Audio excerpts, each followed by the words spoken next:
स्वागत है आपका एसीपी नेटवर्क में। मैं हूं आपके साथ दिव्या। आगे बढ़ने से पहले आइए नजर डालते हैं आज की कुछ खास सुर्खियों पर।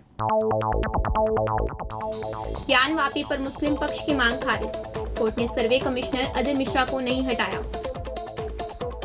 श्रीलंका में इसी हफ्ते नई सरकार बनेगी, राष्ट्रपति बोले अब संसद को ज्यादा ताकतवर बनाएंगे। 16 घंटे की पूछताछ के बाद ईडी का एक्शन, 5 दिन रहेंगी रिमांड पर। मैरिटल रेप पर जज बैठे, एक ने कहा पति को सजा हो, दूसरे ने कहा यह गैर कानूनी नहीं। ताजमहल केस में हाईकोर्ट की फटकार, याचिकाकर्ता से कहा पीआईएल का दुरुपयोग न करें। अब खबरें विस्तार से। वाराणसी स्थित ज्ञान वापी मस्जिद के सर्वे के लिए कमिश्नर को नहीं बदला जाएगा। गुरुवार को वाराणसी लोअर कोर्ट ने यह फैसला सुनाया। अदालत ने इस मामले में 17 मई को सर्वे रिपोर्ट मांगी है, यानी इससे पहले सर्वे पूरा करना होगा। कोर्ट ने कहा कि सर्वे में बाधा डालने वाले लोगों पर कार्रवाई की जाएगी। वाराणसी स्थित ज्ञान वापी मस्जिद के सर्वे के लिए कमिश्नर को नहीं बदला जाएगा। गुरुवार को वाराणसी लोअर कोर्ट ने यह फैसला सुनाया। दरअसल अदालत ने इस मामले में 17 मई को सर्वे रिपोर्ट मांगी है, यानी इससे पहले सर्वे पूरा करना होगा। कोर्ट ने कहा कि सर्वे में बाधा डालने वाले लोगों पर कार्रवाई की जाएगी। कोर्ट ने 2 सहायक कमिश्नर भी नियुक्त करने का निर्देश दे दिया है।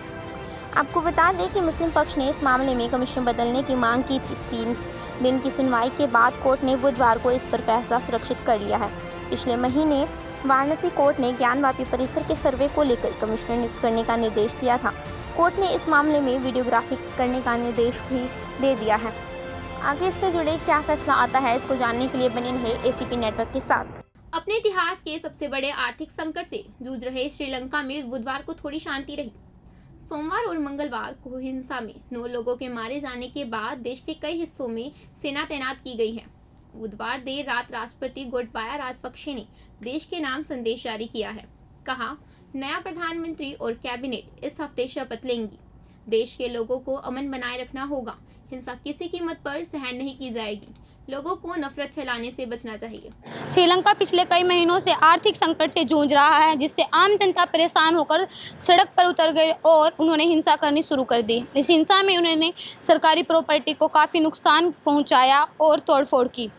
सोमवार और मंगलवार की हिंसा में 9 लोगों की जान चली गई, जिसके चलते सरकार ने वहां पर सेना को तैनात कर दिया। सेना को तैनात करने के बाद बुधवार को हिंसा शांत रही, जिसके चलते वहां की जो राष्ट्रपति है उन्होंने देश के नाम एक संदेश ऐलान किया। उन्होंने कहा कि नए प्रधानमंत्री और कैबिनेट जल्द ही शपथ लेंगे। अब वहां गठबंधन की सरकार बनने जा रही है। देखने की बात यह है कि जो आम जनता है वह इस गठबंधन सरकार से संतुष्ट होती है या नहीं, और जो ये नई सरकार बन रही है जो नई सरकार बन रही है क्या वह इस आर्थिक संकट को लेकर कुछ कार्य करती है या नहीं। कैमरा पर्सन अभिषेक के साथ मैं काजल, एसीपी नेटवर्क। करोड़ों के घोटाले में फंसी झारखंड की माइनिंग सेक्रेटरी पूजा सिंघल को ईडी ने अरेस्ट कर लिया है। उनकी गिरफ्तारी मनरेगा घोटाले में हुई है। पूजा सिंघल को 5 दिन के रिमांड पर होटवारा जेल शिफ्ट किया गया है। इससे पहले ईडी ने उनसे 2 दिन में लगभग 16 घंटे की पूछताछ की। इस दौरान वे नहीं बता पाए कि उनके खाते में सैलरी से अलग 1 करोड़ 43 लाख रुपए कहां से आए। झारखंड की माइनिंग सेक्रेटरी पूजा सिंघल को ईडी ने करोड़ों के घोटाले में अरेस्ट कर लिया है। इसके साथ आपको बता दें कि इनकी गिरफ्तारी मनरेगा घोटाले में हुई है। इससे पहले ईडी ने इनसे 2 दिन लगातार 16 घंटे बातचीत की थी, जिस बीच ये अपने आप को बेगुनाह साबित नहीं कर पाई और ना ही इस बात की पुष्टि कर पाई कि इनकी तनख्वाह के अलावा इनके बैंक अकाउंट में 1 करोड़ 43 लाख रुपए कहां से आए। इसके साथ ही आपको बता दें कि पूजा सिंघल को कोर्ट के आदेश के बाद 5 दिन की पुलिस रिमांड में भेज दिया गया है। मुख्यमंत्री ने भी इस बात की पुष्टि कर दी है कि अगर पूजा सिंघल के साथ साथ इनका अगर कोई दूसरा इंसान भी इसमें इन्वॉल्व मिला या इनका कोई साथी इसमें पाया गया तो उसके ऊपर भी पूरी सख्ती से कार्रवाई की जाएगी। किसी को भी इस मामले में बख्शा नहीं जाएगा। अब देखने वाली बात ये होगी क्या पूजा सिंघल बेगुनाह साबित होती है या इनके साथ साथ इनके और साथी भी इस मामले में सामने आते हैं। अब तक के लिए बस इतना ही। ऐसी तमाम खबरें जानने के लिए बने रहिए एसीपी नेटवर्क के साथ। कैमरा पर्सन अभिषेक के साथ मैं दिवांशु शर्मा। मैरिटल रेप यानी पत्नी की सहमति के बिना उनसे संबंध बनाने पर हुई सुनवाई में दिल्ली हाई कोर्ट के जजों ने अलग अलग राय रखी। जस्टिस अख्तर ने कहा, आईपीसी की धारा 375 संविधान के अनुच्छेद 14 का उल्लंघन है, लिहाजा पत्नी से जबरन संबंध बनाने पर पति को सजा देनी चाहिए। वहीं जस्टिस सी हरिशंकर ने कहा, मैरिटल रेप की किसी कानून का उल्लंघन नहीं माना जा सकता। मैरिटल रेप को लेकर बटे जज, एक ने कहा मैरिटल रेप में पति को सज़ा मिलनी चाहिए, तो वहीं दूसरे ने कहा यह गैर कानूनी नहीं है, यह अपराध नहीं है।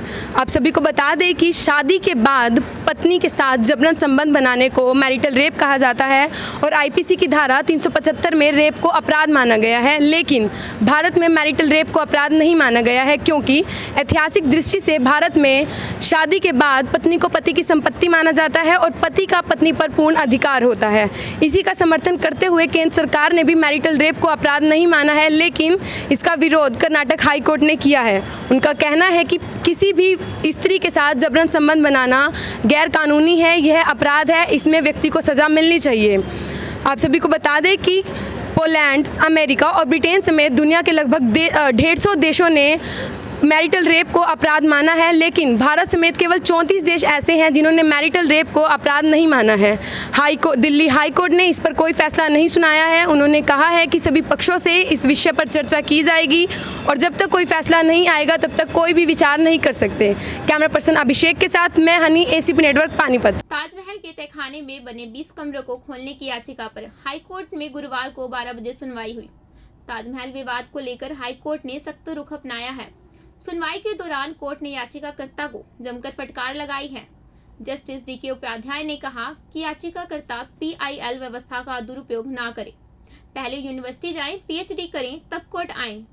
कोर्ट ने कहा कि अगर कोई रिसर्च करने से रोके तब हमारे पास आना। ताजमहल के तहखाने में बने 20 कमरों को खोलने की याचिका को इलाहाबाद हाई कोर्ट की लखनऊ बेंच ने खारिज कर दिया। सबसे पहले गुरुवार को 12 बजे सुनवाई हुई थी। ताजमहल विवाद को लेकर हाई कोर्ट ने सख्त रुख अपनाया है। सुनवाई के दौरान कोर्ट ने याचिकाकर्ता को जमकर फटकार लगाई। आपको बता दें कि भाजपा के अयोध्या मीडिया प्रभारी डॉक्टर रजनीश सिंह ने 7 मई को कोर्ट में याचिका दायर कर ताजमहल के 22 कमरों में से 20 कमरों को खोलने की मांग की थी। उन्होंने इन कमरों में हिंदू देवी देवताओं की मूर्ति होने की आशंका जताई। उनका कहना है कि इन बंद कमरों को खोलकर इसका रहस्य दुनिया के सामने लाना चाहिए।